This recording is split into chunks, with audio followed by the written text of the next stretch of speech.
ಇವತ್ತಿನ ಈ ವಿಡಿಯೋದಲ್ಲಿ ಯುಡೈಸ್ನಲ್ಲಿ ಮೊದಲನೇ ತರಗತಿಯ ವಿದ್ಯಾರ್ಥಿಗಳನ್ನು ಯಾವ ರೀತಿ ಆ್ಯಡ್ ಮಾಡೋದು, ಹಾಗೆ GP ಮತ್ತು EP ಮುಂತಾದವುಗಳನ್ನು ಯಾವ ರೀತಿ ತುಂಬಿಸೋದಂತ ನೋಡುವ. ಮೊದಲಿಗೆ ಯುಡೈಸ್ ಅನ್ನು ಕ್ಲಿಕ್ ಮಾಡಿ, ಹಾಗೆ ಲಾಗಿನ್ ಫಾರ್ ಆಲ್ ಮಾಡ್ಯೂಲ್ ಮೇಲೆ ಕ್ಲಿಕ್ ಮಾಡಿ, ಸ್ಟೇಟನ್ನು ಸೆಲೆಕ್ಟ್ ಮಾಡ್ಕೊಳ್ಳಿ, ಗೋ ಅನ್ನು ಕ್ಲಿಕ್ ಮಾಡಿ.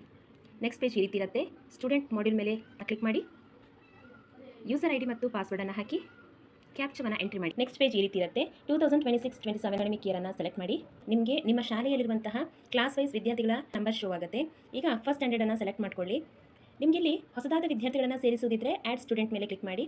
ಇಲ್ಲ ಒಂದು ವೇಳೆ ಆ್ಯಡ್ ಸ್ಟೂಡೆಂಟ್ ಮಾಡಿದ್ದು ಆ ವಿದ್ಯಾರ್ಥಿಗಳ ಮಾಹಿತಿ ಏನಾದರೂ ತಪ್ಪಿದ್ದಲ್ಲಿ ವ್ಯೂ ಮ್ಯಾನೇಜ್ ಮೇಲೆ ಕ್ಲಿಕ್ ಮಾಡಿ. ನೀವು ಆ್ಯಡ್ ಮಾಡಿರ್ತೀರೋ ಅಷ್ಟು ವಿದ್ಯಾರ್ಥಿಗಳ ಮಾಹಿತಿ ನಿಮಗೆ ಇಲ್ಲಿ ಶೋ ಆಗುತ್ತೆ. EP ಅಂತ ಇದೆ ನೋಡಿ, ಅದನ್ನು ಕ್ಲಿಕ್ ಮಾಡಿದಾಗ ಈ ರೀತಿ ಪೇಜ್ ಓಪನ್ ಆಗುತ್ತೆ.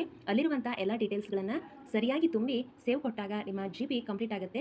ಇನ್ನು ಅದೇ ರೀತಿಯಾಗಿ EP ಮತ್ತು FP ಅನ್ನು ತುಂಬಿಸಬೇಕಾಗತ್ತೆ. ಹೀಗೆ ನೆಕ್ಸ್ಟ್ ಪೇಜಲ್ಲಿ EP ಇರುತ್ತೆ, ಹಾಗೆ ಅದನ್ನು ಸೇವ್ ಕೊಟ್ಟು ನೆಕ್ಸ್ಟು ಪೇಜ್ FP ಇರುತ್ತೆ. ಹೀಗೆ ಕೊನೆಯದಾಗಿ ನಿಮಗೆ ಇಲ್ಲಿ ಪ್ರೊಫೈಲ್ಸ್ ಪ್ರಿವ್ಯೂ ಅಂತ ಇದೆ. ಅದರಲ್ಲಿ ನೀವು ತುಂಬಿಸುವಂತಹ ವಿದ್ಯಾರ್ಥಿಗಳ GP, EP ಹಾಗೂ FP ಸರಿಯಾಗಿದೆಯಾ ಅಂತ ಒಂದ್ಸಲ ಕ್ರಾಸ್ ಚೆಕ್ ಮಾಡಿಕೊಂಡು ಸೇವ್ ಮಾಡ್ಬೋದು. ಈ ರೀತಿಯಾಗಿ ವಿದ್ಯಾರ್ಥಿಗಳ GP, EP, FP ಅನ್ನು ತುಂಬಿಸ್ಬೋದು.